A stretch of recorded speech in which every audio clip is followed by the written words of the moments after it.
আজকে আমরা দেখব কিভাবে হাই প্লাস টপসিন দিয়ে কিভাবে এর টপসিন কি প্রতিটার নাম হাইড্রক্সিন। হাইটপসিন হাইটপসিন ডায়মন্ড দিয়ে করা হচ্ছে চাপা হাইটপসিন। আপনারা দেখতে পাচ্ছেন আমার মুরব্বি করতেছে কাজটা। মুরব্বি কত করে হয়? 150। 150 করে দিলে কম হইলো না? টার্গেট গুলো 200 করে। হয় না?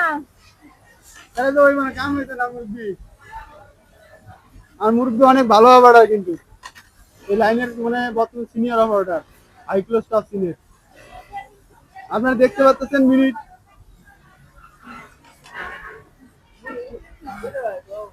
মিনিটে 3 মিনিট আসলে মুরব্বি অনেক ভালো ডায়মন্ড কইরিয়া এই হাই ক্লাসটা অনেক একটু করে দেখেন তো মুরব্বি। এই দেখেন কত সুন্দর ভাবে কাজটা করছে আপনারা দেখতে পাচ্ছেন। বান্ডিল শেষ। আপনারা এই মুরব্বির একটা লাইক দিবেন আর মুরব্বির ভালোবাসা সাপোর্টে আমার চ্যানেলটা সাবস্ক্রাইব করে দিবেন। আপনাদেরকে বললাম, রিকোয়েস্ট করলাম আমি। ঠিক আছে রাই।